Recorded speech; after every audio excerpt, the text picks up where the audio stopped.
Um, there we go.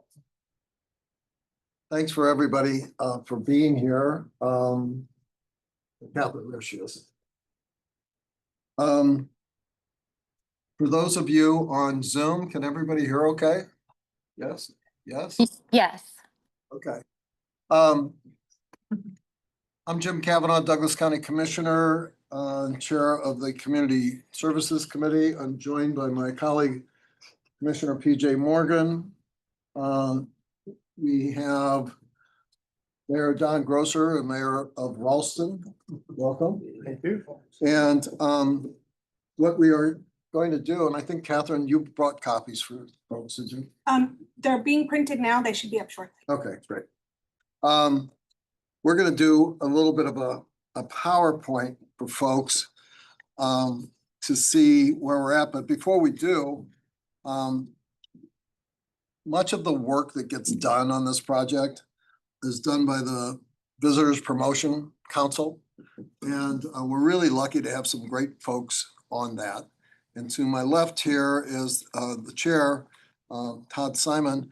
And Todd, thank you for your hard work over the years on this. We really appreciate it. And you have members of your group here. Could you introduce them, please? Sure. This is Jay Lund, who's the vice chair. And then I don't think anybody else is here today, but we have a I think a really strong committee.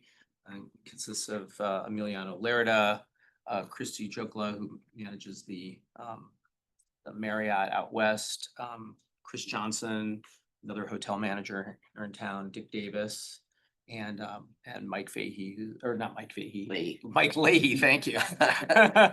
Getting my mayors all mixed up. And Mike Leahy, an attorney in town. So we've got a good group, and I'm glad to be a part of this process. That's great. And we have on our staff, Catherine Hall, who helps us get this done on time and in a orderly fashion.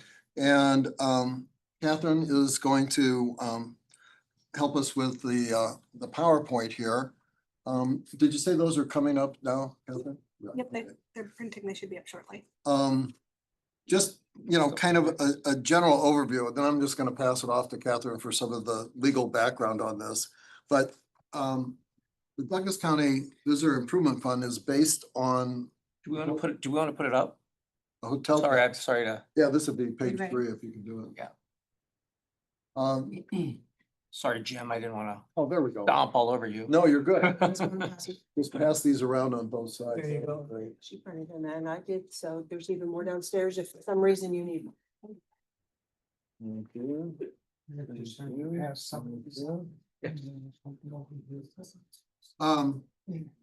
This is based on revenue from the hotel tax, so heads and beds, every time you stay at a hotel, you're helping us do this good work. As a result, it goes up and down depending on some. Dick Davis is another one of our volunteer promotion council members. As a matter of fact, the dean of the council. Yes, long time. Just there. Well, the real issue is I'm an old guy and I've been on this council more than not. So, boy, I am old. And so what we are subject to are the fluctuations of the economy. And the last big one was, of course, the pandemic. And we took a big hit because people didn't travel, people didn't stay in hotels. So ever since, we've been kind of getting better and better. And I think this year is a record revenue year, pretty close. So it allows us to do more with more money. There are $5,002,003 or thereabouts in the fund right now. And the idea here is that we have turned our experts on the Visitor Promotion Council loose on this, and they have, with Catherine's help, put together a pretty good system of grant application cycles and reviews, presentations. And we have today, and you'll find it in there, their recommended awards. I say recommended because they were on the agenda this morning for approval. But we ran out of time. And so we have it on the agenda for approval for our next board meeting. But you'll see in there the awards in the different categories, and you're gonna hear much more about that today. We're joined by our county clerk comptroller, Dan Esch. Thank you, Dan. Thank you. Dan, shoot me one of those, will you? Yes. Oh, there we go. I have too many drafts and I don't have the final. Sorry, I didn't mean to. No, that's fine. They just got done. Because we didn't have a chance to do final approval this morning, we had to put recommended in all of the final drafts. So these are recommended, but we stick pretty close to the expert advice we get from the Visitors Promotion Council. So should be pretty accurate. Catherine, I'm gonna call on you now to give us a little overview of the Douglas County Visitor Improvement Fund and the statutory background of that, if you could. And we could go back to the start of your lovely PowerPoint. Sure, that's perfect. This is the start. The Douglas County Visitor Improvement Fund it's authorized through state statute. The Nebraska Visitors Development Act allows for the county to collect a hotel occupancy tax and create a county visitor improvement fund. The county actually can collect 5% and 2% goes for the purposes of improvement funds. And then the funds are used to improve the visitor attractions and facilities in the county. And then we've listed here what kinds of things are eligible activities. Both nonprofits and publicly owned visitor attractions can apply for expanding or improving the facilities, acquiring or expanding exhibits, or constructing visitor attractions, or planning or developing them. And then as Commissioner Kavanaugh has said, there's a part of our process, there's a 7-member Visitor Improvement Fund Committee that serves as an advisory committee to the Board of Commissioners in administering the fund. And this committee is also originated for guidance of the state law in the Nebraska Visitors Development Act. These are the list here, the Visitors Committee members as well. And so typically the way Douglas County allocates the Visitor Improvement Fund is through an annual competitive grant application process. Typically the application opens in spring, mid-March or so. And then when the application closes at the end of April, it's given a first level of review by our Visitors Committee, the members on the preceding slide. They review all the applications on their own time and then in a series of meetings, open meetings, and then they prepare a set of recommendations for the Board of Commissioners. The Board of Commissioners then reviews those recommendations and makes award in early summer. And presently, the recommendations for this current cycle are scheduled for the Board of Commissioners for action at their next public meeting on July 8th. Continue, Todd, would you like to? Well, we just at the top of the program went over the Visitor Improvement Fund, the next page, which gives you, kind of a sense of the scope. And like we spoke about earlier, the fund fluctuates depending on the number of tourists who come and rent hotel rooms and stay here and pay the tax. So this year, the total that we have, and it's not complete until the end of the month because it's a fiscal year. So it can fluctuate further because of like College World Series and stuff like that. It's a big bump. 85 grant award recommendations totaling $5,002,374. Individual awards range from $1,500 to $273,000. And that's intentional. We've got a big community with robust attractions, and we'd like to share the wealth. And so we've got folks who have what some people would consider modest events, but they draw a crowd. And then we have the College World Series, which draws a crowd. And so, trying to be fair is a big part of what the Visitors Promotion Council does, and they work very hard on it. And it's not easy. So when we get to the final recommended state, and we talked about this a little bit among the commissioners this morning, it's like we don't want any winners and losers, but it's gonna be difficult, if not impossible, if everybody is 100% satisfied with what they got, because it's difficult, really impossible, to give everybody 100% of what they asked for.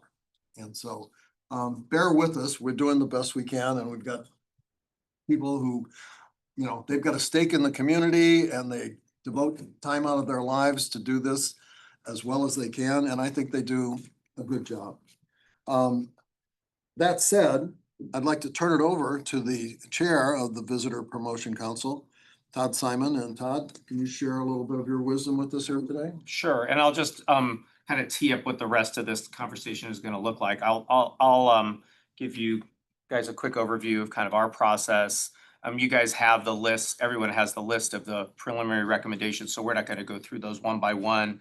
Then Catherine will pick up after those slides and kind of discuss the demographics and comparisons of the recommendations as they have been presented to the county board.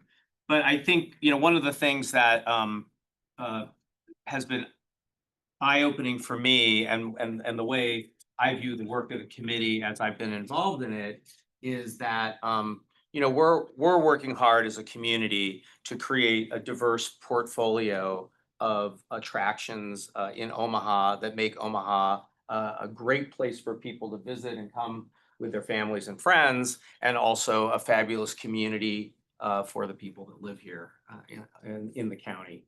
And so it's, you know, it's exciting to see the variety of attractions that are happening, and it's exciting to see, for instance, how youth sports impacts our community, how things like we've got the College World Series and the Berkshire Hathaway meeting and all the things that we know about that you know, that impact our community, but to see some of these other things, and to keep in mind that you know, all the big ones today were startups at one point. And so one of the things that the committee also tries to do is kind of have an eye towards a little bit of, for lack of a better word, venture capital to help newer organizations and smaller organizations kind of get off the ground. And then as they build capacity, you know, we kind of follow them through their cycle. And that's really exciting. The committee had a big job this year. We had something like 88 or 89 applications requesting $9 million. Our mandate was to reduce that, we only had $5 million to allocate. So, you know, we really had to think about that carefully. We met 4 times in May and June, and we invited each applicant to provide a brief presentation during a designated portion of the meetings, and for the committee members to ask follow-up questions on the application. You know, and then we made our preliminary award recommendations for each applicant based on alignment with statutory guidance and the merits of the application. And that included things like impact, cultural contributions, and of course, visitor measures. The committee continues to evaluate requests in the context of sustainability and generally recommends funding levels proportionate to the total project cost. So it's rare that we would want to be 100% of a project cost. You know, we kind of see ourselves as being part of the overall capital stack of a program, but not the only part of it. And in some cases, you know, our recommendation would then be scaled up or down from prior cycles to make it consistent with the scope of the project. And one thing to remember, and I'm probably saying, tell me if I'm saying too much, Mr. Kavanaugh. You're fine. Is that the math is such that if we get more applications that are eligible than we had last year, there's no way that everybody can get the same amount that they got last year. Some people can, some people might not, but it's so, but you know, but we have limited funds, and because we've done a good job at promoting the existence of this grant, which is great, you know, we've got more and more interest in it from the community, which is part of the reason why we're going to have maybe a little bit of discussion afterwards about what kind of the future looks like and how we can continue to make it better. And so we went through our process. We eventually got everything pared down to a number that would fit into what we had to allocate, and we submitted those recommendations to the county board, and the county board unfortunately didn't have enough time for a robust discussion today, so they laid it over till next cycle. So we're excited to see those get approved and to start awarding money so that these organizations can go continue to do the amazing work that they're doing in the community. Thank you. I yield my time. Very well done. Back to Catherine to talk about the demographics. Very well done. So Catherine, I think you pick up on page 6 with the Douglas County Visitor Improvement Fund categories. Yes. So I'll skip through the kind of outline of awards. There we go. And so this here is kind of a tool the visitor committee has used for, I think, at least a decade, maybe 2, to sort of, because the array of applicants and visitor attractions is the county, and the county is so broad and varied. The visitors committee has sort of come up with a set of categories to sort of group like applications together. It's not perfect, but it helps kind of look for similar type applications together. And so these are the 4 categories that the committee has used for years now: the countywide signature, lifestyle and arts, sports and national awareness, festivals, and ethnic and community diversity. And here you can see the kind of the proportion of how the fund allocation is divided across those categories. The bulk of it goes to the signature, lifestyle and arts attractions. And you can see that the allocation distribution over time is actually, those proportions are pretty consistent, even as the fund grows. It's typically distributed pretty similarly. And as Todd mentioned, it also depends who applies. So you can't make an award to a group that doesn't apply. So sometimes the categories fluctuate a bit, but it's pretty consistent over time. The other thing I think is notable is, 10 years ago, this also relates to what Todd said, but there were maybe 60 some applicants. And this year there were 80 some, nearly 90. So the fund is after the dip, following, of course, no one was staying in hotels during the pandemic. We've been fortunate to see a rise in the fund balance since then. But as the fund has risen over time, the number of applicants has as well. So it's, more funds are distributed across more groups as well. Thank you, Catherine.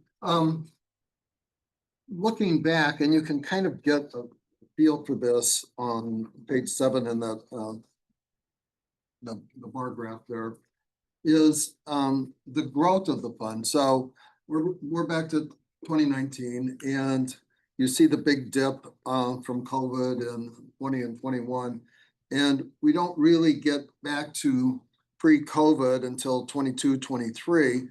And now, we've had a couple of good post-COVID years, but as Todd was indicating, it's kind of like the more you do, the more people want you to do, which is a good thing. But one thing, turns the other. So the more we do, and the more people enjoy what we do, and the more people who come to Omaha to participate in what we're putting on, the more revenue we get. And the more revenue we get, the more people want to do stuff. And this is intentional. We want our community to grow to the point of view, from the point of view of just enjoyment, just quality of life. And this obviously works because just in the post-COVID era, we've had some more money and some more events, and we look forward to that continuing into the future. I don't think we'll ever get to 100% funding of 100% of eligible grants, but we're trying our best. And I don't know that anybody does. We are open to everybody's suggestions, and kind of the reason beyond just the numbers and the list is to get some input from folks impacted, community partners who actually do the hard work of making sure that people have things to participate in and enjoy in our community. So I know that many of you are grant recipients, and hope that some of you would speak today to what you do and what you would like to do going forward, because well, we're always open to ideas and suggestions, and this is not a static um, situation. This is a public organization that's trying to respond to the people in our community. And that includes our fellow cities in Douglas County. I'm an Omaha guy with Ralston in my district, so I'm very, very proud of having the mayor of Ralston here today to share with us. And maybe Don, you could lead us off. Ralston has the biggest 4th of July parade in Nebraska.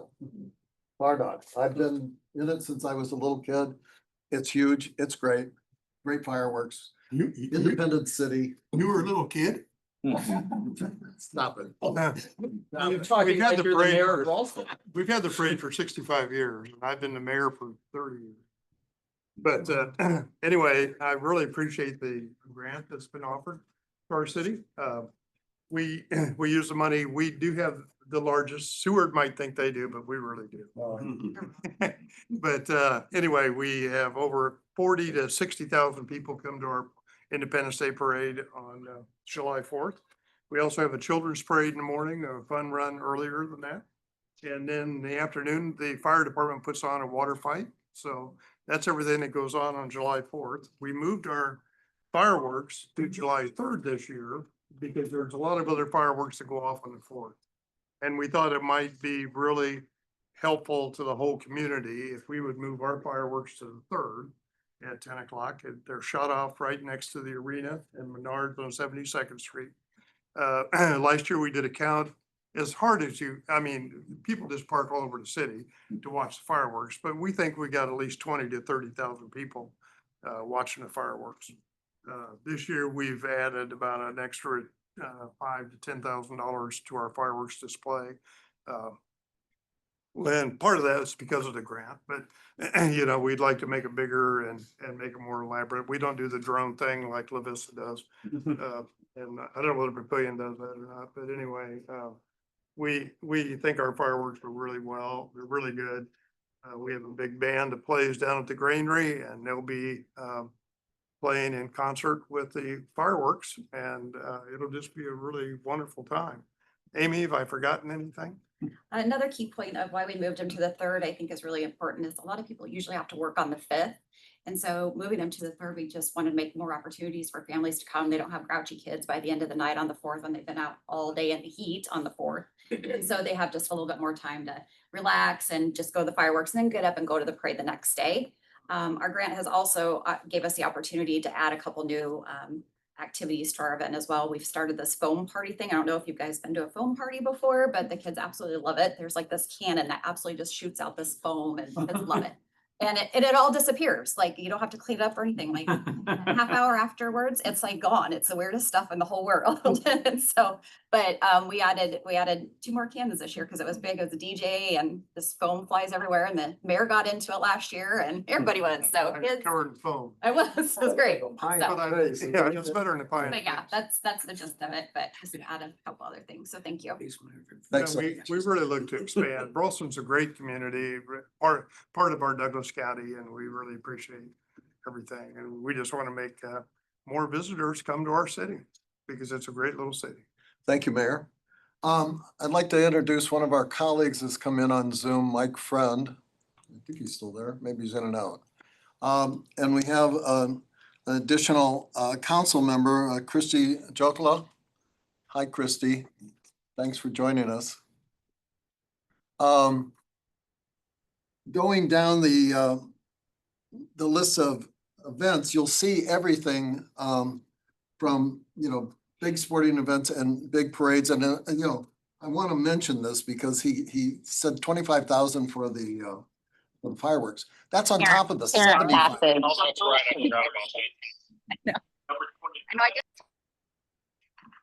That's on top of the 75,000 for the parade. So there's 100,000. What's the population of Ralston? 6,000. Not a bad bang for your buck. And they're right on the county line, so tons of those people are driving across Harrison Street to come and party in Omaha and spend money in Douglas County. So Yeah, we're right on 72nd to our city, 72nd, 84th, L Street to Harrison. So So, I know that we've got loads of grant recipients here, and I have some of my buddies from South Omaha, Jose and Gary. Do you want to tell us what you're doing with your visitor improvement grant? I represent the Mexican American Historic Could you give Society. the name for the record, please? Your name? Yeah, Jose Francisco Garcia, the curator of the Mexican American Historical Society of the Midlands, fiscal agent for the South Omaha Museum of Immigrant History. We have 4 facilities that we're managing. We have professional activity with 5 organizations in the city, a collaborative activity with 9 groups throughout the city, out of state 4. We have 8 funding sources. And up to this point, we've had 4 exhibits in our museum. So collaborating with Mr. South Omaha himself, Gary Castrick. Gary, you want to tell us about the exhibits? They're pretty exciting. Yeah, we had a wonderful turnout for the hockey exhibit. I think it's the only major one on hockey ever done in the city. And we made a great connection with some of the hockey families, the ones that stayed here after, like the Forge family and the Brunatos and all that. They came back and they really appreciated it. In fact, I had a program that had the Morrison brothers on it that ran hockey in the 60s. Their daughter was there and she didn't have that program. So I said, it doesn't belong here, it belongs in your house. So I gave that to them. So we're doing that. We're coming up with a Frida Kahlo one coming up with Jose. He's going to key on the artists in Omaha and their vision of who Frida Kahlo is. After that is going to be one of my favorites besides hockey. We're going to do the first time we're going to do a pictorial history of the Omaha Symphony. So we have the person that's been doing the pictures since the 1950s. We have his entire collection. And we're going to fill that in, and we're going to coincide it with the actual opening of the symphony in the season in September. And hopefully we'll have a lot of musicians we can bring down too. That's what this fund is going to help us with, to bring down, have a nice cellist in there while people are walking around looking at the pictures. We're also rented the gallery on Vinton Street for the photographer to be able to sell his pictures. After that, we're going to do Omaha 1955. So we're going to go with that. The reason we picked 1955 is this is the middle of everybody's favorite era, the 50s, but it's also the year that stockyards became the world's largest stockyards. At the same time, we're going to key on things like particular things like Todd's and all the things in Omaha that were there in the 50s, the churches, the movie houses and all that. We're going to have a sock hop. We're going to have a car. Show out there. We're going to try to do as much 50 possible. So all of us people that kind of remember the 50s might even do a little tribute to Omaha Cardinals. When's that? That'll be in September 13th is when we're going to start the one for the symphony, probably about 3 months later. Because I promised my good friend who is the photographer, which is kind of nice to have that connection, that I would keep it open all week. We're only open 3 days, but I figured for this will be all week, and we'll have hors d'oeuvres on Saturday. And I'm calling the show the South Omaha Museum Brings Culture to South Omaha. Very good. Thank you. This is a good example of the cross-pollination of our program. So you got the South Omaha History Museum. I'm a South Omaha guy. And, we were the blue collar and still kind of are part of the city. Here we are collaborating with the Symphony, who is another recipient of visitor improvement funds and does great work. Hi, Opie. And at the same time, there's been art and artists coming in there and will be, and that's true of a lot of different programs. One of my favorite art venues that we help is Pat Drickey's studio. And Pat, do you want to tell us a little bit about what you've got down there right now? Sure. Gallery 1516, we're right on the hill of Leavenworth, heading down into the Bemis and Coneco art, kind of an art center for Omaha. We revived the Nebraska Biennial in 2017. The job folk used to do that from 1932 to 1988. The first judge was Grant Wood, which was quite a rich history. And I was close enough to have different advisors on my board. And I asked what happened in 1988? Why did it die? We didn't feel like we were getting the best artists from the state. And I said, what was the incentive? Well, there really wasn't any other than just an honorable program. And I said, okay, let's start with money. So we offered a $5,000 first prize and $1,000 for each. And then we expanded that program now 3 years ago to a regional biennial for photography only. And I am just overwhelmed at the success of that, because that opened the doors for us for Denver, Kansas City, St. Louis. And for that, we matched what was the biggest prize in photography at $10,000 first prize, and brought in paid for judges that had national reputations. This last one, we had the curator for the photography collection from the Nelson Atkins, and 1,300 entries for 100 places in the show. And that we see as a way to bring the region to Omaha, because nobody's really doing photography. Beyond that, we went back and revisited the Bagels and Bach program, and we call ours Bagels and sometimes Bach. But we do that twice a year, and we collaborated with Opera Omaha, the UNO students, and the occasional, we started bringing in just independents, and I have a anecdotal story about that. We got a hold of, well, we do a literary series too, a speaking lecture series. And one of the girls stayed behind. She said, gosh, what does it take to get involved with you? And I said, well, talent, number one. Oh, my boyfriend he's a violinist extraordinaire. And I said, okay, well, tell me a little bit about it. I'm expecting her to say that he's first chair in the symphony or something. And then she looks at me and says, well, if you eat dinner down in the old market, maybe you've seen him. He plays for coins. I'm going, oh gosh, he better come in and do an audition. And he did, and he literally lit up the room. I couldn't believe my ears. And we went on. That was our first year that we held it. Didn't hear from him.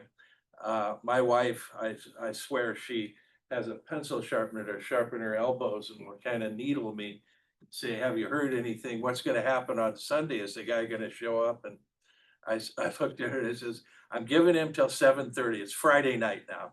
I've got to back up. And if I don't hear it, the guy calls me at 7:15 and he says, gosh, I just don't know. I've been thinking a lot about this. And I'm figuring, okay, these are the signs that the guy's going to bail on me. And he said, I have access to a violin that was made in 1736 in Portugal, a violin that was made in 1850 in Germany. Do you think your crowd would enjoy hearing the difference between those violins? And I said, I can't believe my ears. Absolutely. Well, we had Eve Simon in the crowd that day of, we get a very diverse cross section of people, but that was her first visit. And she came to me afterwards and she said, Patrick, I want to let you know that if I had been in New York today and I had the opportunity to hear and sit 10 feet away from a violin made in Portugal in 17, Fred and I would have paid $150 a piece to see that. And they became our primary benefactor for that series. And unfortunately, until their program sunsetted last year. So now we're kind of scrambling, which of course is part of the process. But now we're realizing 10 years into it, Don's wife brought us a national show, and the connection for us was, she's from Nebraska, but we had 200 pieces of some of the finest art from around the country. So successful to the point that the board contacted us and said, we want an annual event here in Omaha with your gallery for this thing. And I said, gosh, I just feel like that's a mistake on your part. You need to be in all these other cities to have it grow. And so we've invited them to come back. I think maybe there's something in the I works think you're on the schedule. to schedule that for the next couple of years. It's the But American Impressionist Society. okay, Yeah. And she's got a great gallery at Ralston, by the Yeah. way. You should She stop does. by and see that. Yeah, but 56-17 South. Yeah, that's right around there. right now we have the Kent Bellows Show. It's our 10th anniversary of expanding in a new space. And if you haven't experienced Kent Bellows, he could draw with a pencil like I could take a photograph. It's incredible work. Don't miss it. He was a friend of mine and Omaha's MC Escher. If you liked Escher, you will love Ted Fellows. And he's a great guy, died way before his time. Yeah. But super, super guy. This is a show worth seeing. You won't see anything else like it. You do a phenomenal job. Yeah, they really do. Tuesday through Sunday, 11 to 5. There you go. Thank you. I'm gonna swing over here because we have a whole other category. And we try to spread it out, as I say, dealing with sporting events. And Lindsay Toussaint from the Omaha Sport Commission and I have gotten to know each other, and there's some exciting things happening in addition to the College World Series. Lindsay, you want to share? Yeah, so we, as the Sports Commission, drive tourism, economic development to bring visitors into our community, so they do spend the money, right? So we can see this fund continue to grow. So I know a couple of things that the funds have gone towards for us or will go towards for us, particularly one of our latest events, which was the Criterium, so the cycling event held in the Exarban area. And as we talk about the policy considerations for the future grant cycles, right, that was one of the slides within the packet, is one of the things that the committee implemented semi-recently was the urgency to work with Visit Omaha into getting the data that you need to show why you deserve these funds, why we're driving the tourisms and spectators and guests into our community. And for us, with that particular event that we had just hosted, we do have the data that shows that we had nearly 2,900 people come in from out of town for our event, and comparing that to the previous year, that's a 70% uptick in out of town guests, particularly just for our event. But in our conversations with Commissioner Kavanaugh, like our expertise is specifically in the sports, so that is what I'll speak to in general, but we are starting to look at how we can drive sports and be a conduit for maximizing the ROI of this grant for driving our visitors and the populating the grant funds. That way we continue to have higher grant pools for everybody to apply to. And then we're taking, to do that, what we're gonna do is we're gonna take a look at other communities and see what they're doing. So that way we can compare and take some of the great ideas and successes that happen within communities all around the United States to see how we can continue to drive this one in particular. And our discussions and our look and feel for what we want this to be within the sports sector will be something that is long-term vision for us. Thanks very much. On the screen, I noticed we've been joined by our chairman, Commissioner Roger Garcia. Hello, Roger. And Mike Friend, there you are. We have a couple of people up here that we'll kind of mix it up. We've got about a half hour to go, and if you can give us something, that would be great. One of our really treasures in our community is the Douglas County Historical Society, which is on Fort Omaha in a historic general's quarter. If you've never been there, the building alone is worth the trip. And I noticed that Cindy Hansel from the board of the Douglas County Historical Society is with us. Cindy, do you want to share with us a little of what's going on there? Cindy, can you hear us? Can you hear? There you are. Hi. Okay, great. Well, I can't put my face on here for some reason, but that's okay because I just want you to hear about the Douglas County Historical Society. I do know we have Douglas County in our name, so I really appreciate everybody's ideas today, hearing what other groups are doing, because it's fabulous for us to see what's being done now that's going to be history in the future. We work so hard on getting people to understand that we are living history and we want to make people aware of our community. What we do with out-of-town visitors especially is get them into the General Crook House. And I have to tell you, these tour bus folks come in and we have to practically hold their arm because they are looking up all around. They are just in amazement at the beautiful General Crook House and how it's been restored. And then they have a lunch or a dinner here. So we are so delighted to be part of the visitor improvement funding, which helps us be able to keep the house up and attract more people to it as well. We really enjoy working with Visit Omaha and what they do to help get these groups out into our community. And we especially enjoy telling out-of-town people that this General Crook House is not important just for Omaha and for Nebraska, but really it's nationally important because of General Crook and the Indian Wars and his part in it, and also Chief Standing Bear.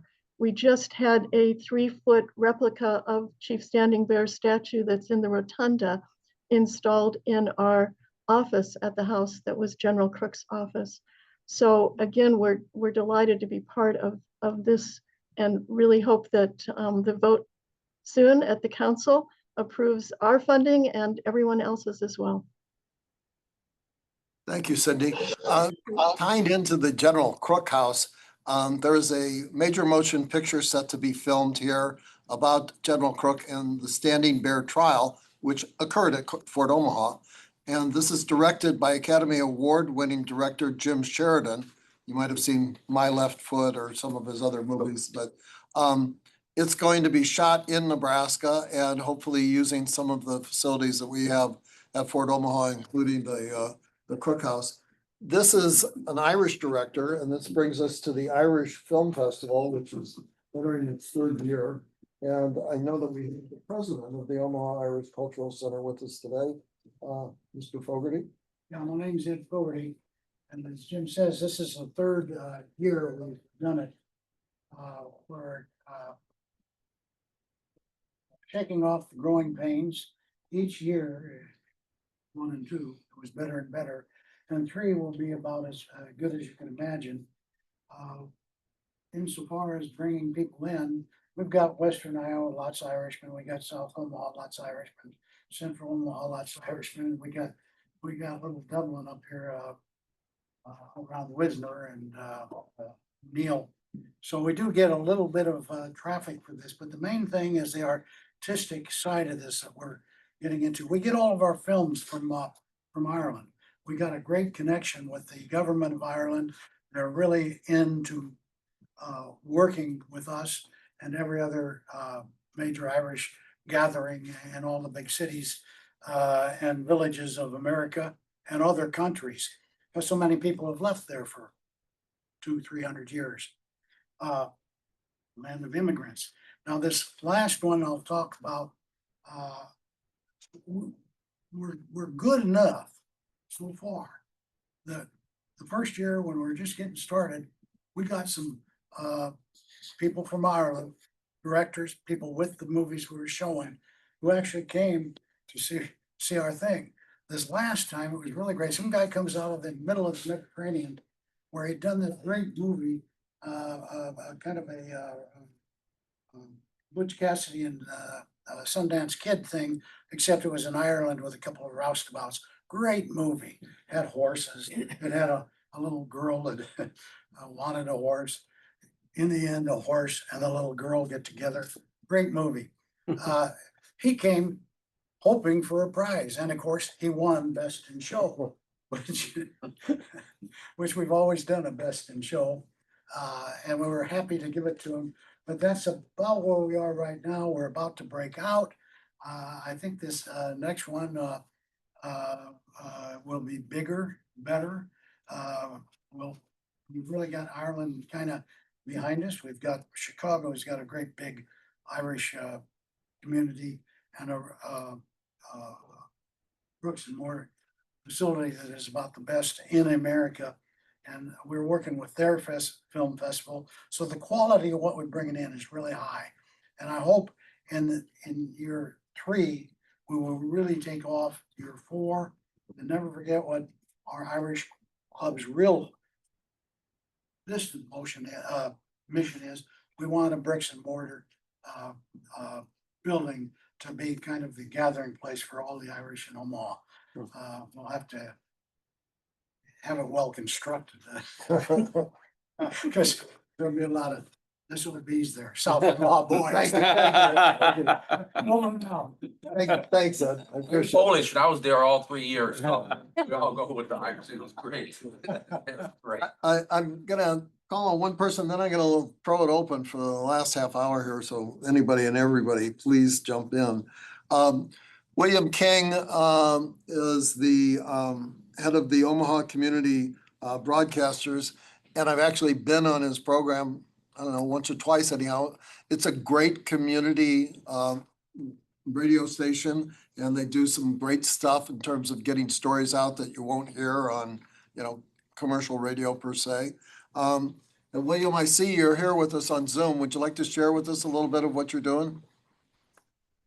Sure. I don't want to show my hair. I got bad hair day today, so I ain't gonna show my face. But Zoom was made for. Hey, I appreciate the love. One thing that we try to do is we're the voice of the voiceless. We've been around 10 years. We're the oldest, longest Black-owned radio station in Nebraska history, and I count that to because we love our neighbors. We highlight our neighbors, no matter where they come from, no matter what they look like, no matter what background. And that's what I learned from my mom. That's how I grew up in Hilltop Projects, where we actually demonstrated loving our neighbors. And so that's our platform, and our goal is to change the world. I believe Omaha is the greatest city. And I believe if the world's going to change, it's going to begin here in Omaha.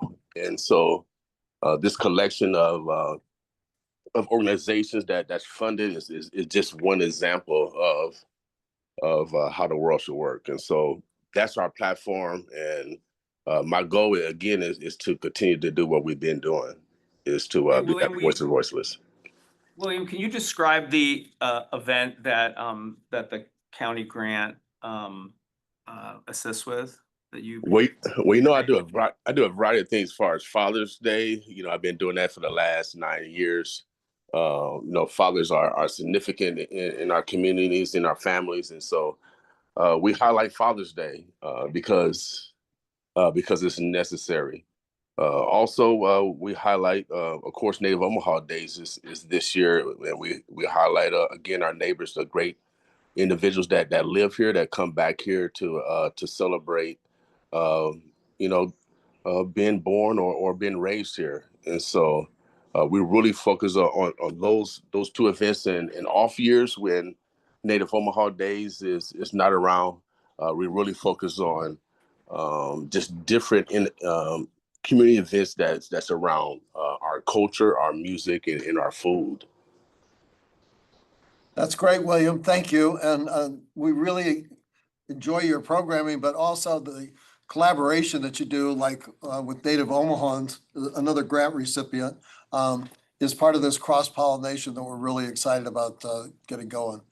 I'm going to throw it open, and folks, just because I'm aimed this way, if you raise your hand, I'll call on you, and we'll go around the room a little bit with the time we've got left. You can see the back of your head on the side. Anybody? Over there. I'll be right back. I'm gonna go around. My name is Corey Wilson. I'm with the Durham Museum. We are so grateful for the support that the Visitor Promotion Council and the Douglas County Commissioners have provided to us over the years. The grant that we're hoping gets approved will be used to support a lot of our public facing programming. This year, that includes our traveling exhibition program. Right on the heels of the South Omaha Museum, we've got a hockey exhibition that's opening up here in the fall.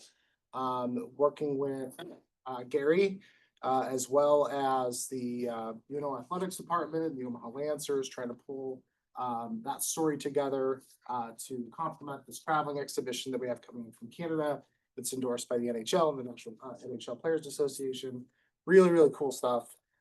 We also have an exhibition that's coming in the spring that is from the Smithsonian. It's about the Negro Motorist Green Book. And so we're working with Great Plains Black History Museum, Nebraska State Historical Society Foundation, a number of partners to bring that exhibition to life as well. The grant also supports a lot of our community focused programs. So Christmas at Union Station, it's our 50th anniversary this year. So we'll be, of course, harvesting the tree before too long. You'll see the press release probably in the next 2 weeks, right after the 4th of July, we start thinking about Christmas. And then, of course, we're expanding our Halloween programming as well. So that's just a number of the programs. It really provides a broad brush and allows us to do what we do to serve the community. So really appreciate your help. That's great. As a fifth generation Omaha and really love the history that we preserve in our community. It's part of knowing who you are, and you guys do a great job. The archives that you have, I know because Gary shares them with us, are something that enriches our entire community. So I look forward to you and your collaborative efforts with the South Omaha Museum, the Douglas County Museum, and all the other museums in town to make us a better community. Thank you. Thank you, sir. Yes, ma'am. Hi, I'm Shannon Walenta, Chief Operating Officer for Opera Omaha. I've worked in opera for 30 years, so I understand that opera is not necessarily the first thing people think about as a visitor attraction sometimes. But we have been in this community since 1958, founded by Fred Simon and Dick Holland, among other great founding fathers of our city. We are actually among the top 20 largest opera companies in the country. And we have a 10-month season that runs from end of the summer to the month of June. We do about 6 productions a year at this point. We've been expanding the last few years. And tons of free engagement events in the community. We've partnered with Jose, we've partnered with the symphony, we partner all over the city, and we're reaching about 22,000 people a year through a lot of free programming that doesn't require you to buy a ticket and go to a theater. So it's a great thing for a city to have an opera company. It really elevates the cultural perception of a community. So we're so grateful to have the support of the Visitor Improvement Fund grants year over year to make this work possible. Well, you're very welcome, and we're glad that you're doing what you're doing. What's your next performance? Barber of Seville in October. So if you know Bugs Bunny, if you know, I guarantee you've heard it in a car commercial, you've seen it in a cartoon. It's hilarious, highly entertaining, world-class art. Come visit us. Okay, I'm turned around now. Oh my God. Hey, Jim. Robert Mancuso, Greater Omaha Sports Committee. Nice to see everyone. We do a couple different things, very similar to the Omaha Sports Commission, bring different events to Omaha. One of them was how many fans here, or how many of you went to a College World Series game this year? Raise your hand. How many have been to a Husker game? How many have seen Tom Osborne? Okay. So that just shows how diverse our group is. For what you said, I love opera. I've been there. We've got different Durham Museum, different things like that. So it's very good that it's all diverse. And visitor attractions are kind of, in a sense, in the eye of the beholder. Because whether it's a small attraction or a big attraction, it depends on what you may value. And so sports, so we're definitely in sports, right? Greater Omaha Sports Committee. We brought 29 years ago, we brought the Outland Trophy to Omaha. So I don't know if anybody remembers a person named Jay Baum. He was the head of the Convention Visitor Bureau of Omaha at that time. Now Deb Ward is the director, and John Gottschalk from the World Herald and my dad helped bring this event called the Outland Trophy to Omaha, Nebraska, 29 years ago. Visitor attraction, national. It's on ESPN. They mention Omaha. They mention Boys Town. It's a national event. And then we help bring it to Omaha now for 29 years. So it's a fun event, but of course it's sports related. So people have different views, So if you love sports, you're going to probably know about it. If you know college football, they just hired at Nebraska the new voice of the Huskers. So that's a new thing that they just did. And that person has typically been our voice, our MC of our event. But it's a visitor attraction, right? So whether it's a small one or a big one, College World Series on the chart, everybody would agree is probably Omaha's not only #1 sports, but it's one of our biggest things that we put on is the College World Series in Omaha with its economic impact and all the good things that brings. But also there's on this list, the Omaha Sports Commission, and I did go to the Criterium event. And I did go to USA Cycling Event, which is a national event that the commission brought into Omaha about 2 weeks ago or so. And I went to that, checked that out, talked to some Visit Omaha people there that were in their booth. And then we have an event, and then also we have Support Nebraska Pinnacle Bank Championship, and then you're with Special Olympics too. But so different sports. So the Allen Trophies is sports. People kind of vary. If you like sports, you've heard of it probably, you probably go to it. It's the third oldest award in college football, national award here in Omaha. I think it's a visitor attraction. So therefore, you know, it's eligible for funding, should get funding, et cetera. And 29 years ago, it was brought here by the Convention of Visitor Bureau. We're not the only place that does that. Here's Vegas bringing in what's called the most exciting night in college football, sponsored by Las Vegas Convention of Visitor Bureau. And it's in Vegas, so, but it's big. It's the College Football Hall of Fame. So similar to, there's Houston puts on what's called the Lombardi Award in Houston, put on by their Convention of Visitor Bureau, and they sponsor it. And then we've been sponsored for 25 previous years to bring this to Omaha. So we just are looking to be in the game. So to hopefully have some level of participation, and what the amount would be is we're open to. And impact comes into play there. That's what many of you were talking about, is the impact that your thing might have. That's what causes things to be either more or less, but it is a visitor attraction. This event's a visitor attraction and should be considered and be eligible. Let me just say, see if I had one last thing on it. Talked about the Lombardi bid fee. So as you know, with the Sports Commission, sometimes when you bid events, and if you bring in the mummies or the Children's Museum, the National Egyptian Mummies, you probably got to pay a fee to get them here. You know, so we have to pay a fee. That's called the bid fee in the sports world, just to bring it to Omaha. If you don't pay it, you don't want to be in it. The College World Series has contracts. If they don't want to pay it, the College World Series won't come back. Same as the USA Swimming Trials. Same with this event. We have to pay a fee to what's called the National College or the Football Writers Association, just to bring this event to Omaha, called the Allen Trophy.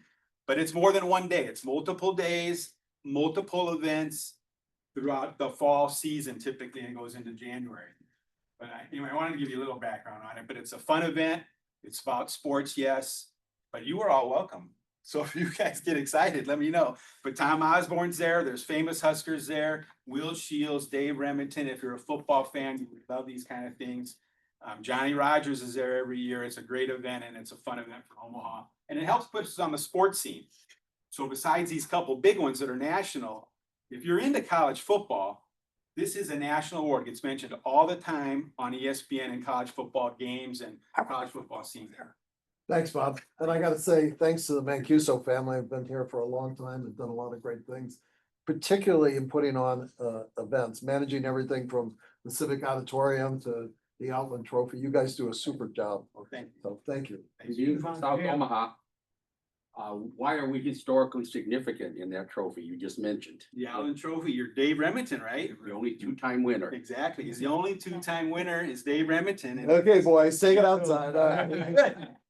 I'm gonna start here and bounce back over here, and then we gotta wind it up. Do you have something to offer? I'm Needy Hess. I am with the Omaha Conservatory of Music.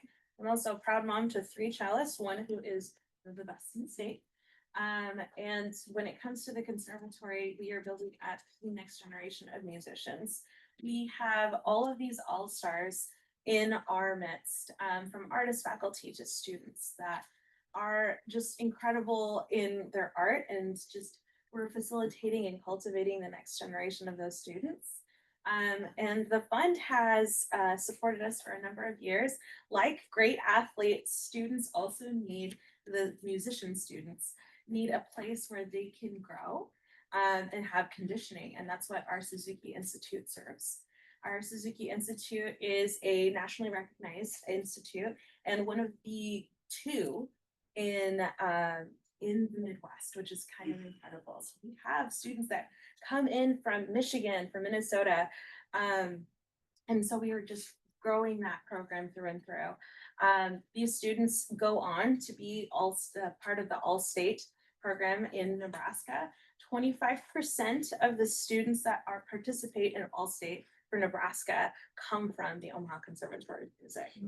So we really truly are cultivating the next generation of musicians. So we are really grateful to the VIF for supporting us in our programming and bringing in some incredible musicians from across the country to help train and support these students.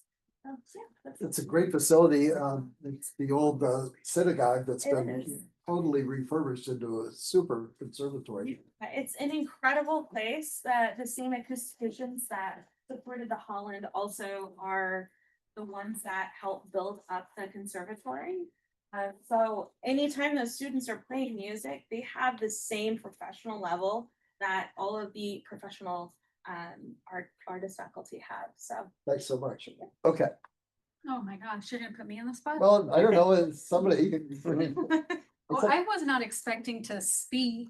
I just was told to come here. But I did it for the Little Bohemia Business Association. I did the grant writing for them, and it's to do the Little Bo Backyard Bash, and it's our 5th year.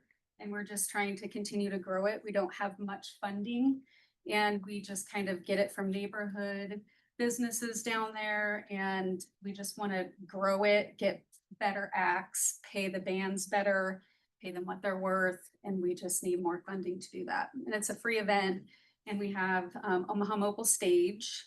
They do the stage and the lighting, and then yeah. And we also have vendors like Film Streams, Blue Barn, Skate Fest. Oh gosh. We focus on community vendors to pop up and kind of show what they do in the community too. That's great. Great old neighborhood too. Yeah. And love what you're doing. On upswing. Yeah. So, I think we have time for one more. Lori Spetsky with German American Society, and we thank you for, this is our first year that we've applied for the grant. Didn't know about it previously, but we appreciate it. And we have 4 festivals during the year. We have Black Fest in the spring. We had My Fest just May 31st, Oktoberfest, which is huge, and then we have Christmas in Germany. So we use the funds to just bring everything up to making things better for the attendees. That's great. I love your October. Great. Do we have Special Olympics? Yes. Yeah, sure. Carolyn Chamberlain, President and CEO of Special Olympics Nebraska, and we have been privileged to receive funding from the Visitor Improvement Funds for many years. Shout out to Catherine Hall. She's a rock star. Do whatever you have to do to keep her. I, go back to where we used to drop off. I don't know how many copies that we had to drive down here by 4 p.m. on and add them to stacks of other nonprofits seeking funding. So it's so much better now with everything online, but we're so appreciative for the opportunity for our athletes to come from across the state to one of our signature events here every May, our summer games, where we have 1,000 competitors, thousands of visitors. It's statewide. We're in hotels. We have a partnership with the zoo, so our athletes are also spending time there. There's a free health screening where we partner with Creighton's College of Dentistry and several other clinicians throughout town. We cover all over from Elkhorn to South Omaha for gymnastics to North Omaha for our track meet at Northwest High School. So it's a really great event. Everything's free. We have a free opening ceremonies with top-notch entertainment. So, and you guys help make that happen. So thank you for that. When and where? May, it's already done, but May, unfortunately, Memorial Day weekend this year, which was inconvenient for volunteers, but Creighton and all over town. Great, great work. Well, folks, we've come to the 2 hands. end of our hours. Our hand up, John. John Krongstad. Yeah. Yep, appreciate it, Commissioner. Hey, just John Crooks here in Omaha Public Schools. Just to redouble down on what so many have said, thank you to Catherine and to you on the committee for the work that you've done, and certainly the recipient. We're proud and very, very mindful of that money as we go forward.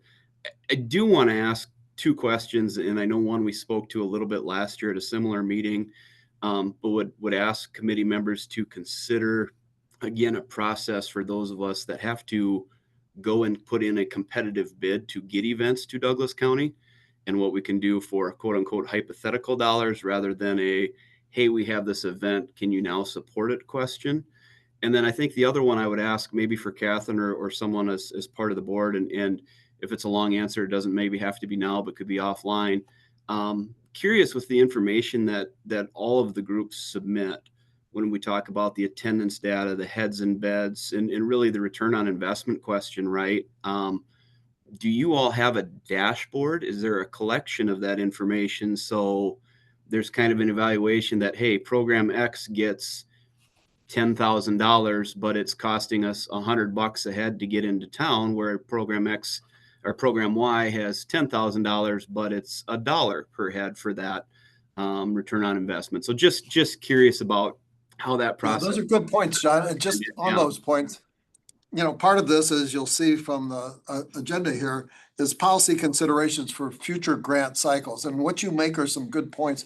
We're always looking to improve the process, and, anything from, we need a, electronic media site to get into this, to what I'm going to propose for the next thing, because we're out of time here today, is we're going to do a virtual hearing where people can be wherever they are and talk specifically about future policy grant cycle suggestions from the community. Because I think we got a lot of what we are doing good news here today, and people have a chance to see each other and get to know each other and hopefully collaborate more with each other. But we're always looking at little tweaks, and things are always changing. So thanks for bringing that up. Look forward to a notice on a virtual meeting later this summer. Thank you. Much appreciated. Thank you, Commissioner. Chairman Garcia, do you have a comment? Not too much on my end. Like I always say, it's very difficult to give out money. So I appreciate the committee's work on reviewing the many applications and forwarding us the recommendations that we'll plan to vote on July 8th. So thank you, Commissioner Kavanaugh, for spearheading this effort, as well as the committee members as well. We appreciate it. And Commissioner Friend? Anything? Mike? Thank you, Commissioner. No, I had everything on. I was listening pretty intently, and thanks for the input from everybody. And thanks for showing support to the process. Yeah, I have a lot of questions, Commissioner, but we don't have time. And some of those are answered with the information that Catherine and the committee has provided. So I'm good. Thank you, Mike. Sure. Commissioner Morgan, the dean of our board. All right. Yay! Yeah. Thank you, Dick. No, I'd echo what Roger Garcia said. It's not easy, and it's a challenge. You lost a good one with Eddie Gallus. In the last week. Yeah, what a guy in Sutton. So very good. I think they did a good job. Thank you. Vice Chairman Lund? Very briefly, just kind of historical context here. When I came on to the committee 5 years ago, it was kind of maybe one of the only benefits of COVID was we moved the meeting to virtual, and it got a lot of eyes on what we do, and so it's kind of grown. The awareness has grown exponentially. Just kind of seeing everybody in this room is great and exciting, and for us to hear from all the applicants as we're going through our process is really helpful. And it's just fun to, as a committee member, it's just fun to see all these things in the community that you wouldn't know about, and being a growing community and whatnot. So I think I'm excited, excited to see everyone here today, and excited to keep having more participation in the process. And thank you. I hate to say this because you'll see why. I've saved the best for last. The Dean of the Visitors Improvement Fund Council, Dick Davis, the man who was here to greet the first visitor to Omaha in 1854. And he's probably contributed as much as anybody over the last 20 years to this process, and has done a lot to make it better. Dick, thanks for coming, and please see us out here. Okay, I'll just end by saying, when I leave, I'll give you a big hug and kiss. See what I'm at? I know, so. Thanks, Todd. Thanks, everybody. Thanks, everybody. Sometimes Maybe. Look forward to a notice on the virtual meeting coming up this summer, and go to the Ralston Fourth of July parade. Yes. Sometimes at our board meeting, it might not hurt to update the information because it's on TV and people are watching and talking about an event that's coming up in the next 10 days. That's right. Yeah. July 8th, 9 a.m. We're gonna be approving this at the board. So if you want to come and speak, it's open to the public, please feel free. I think BJ was saying, even if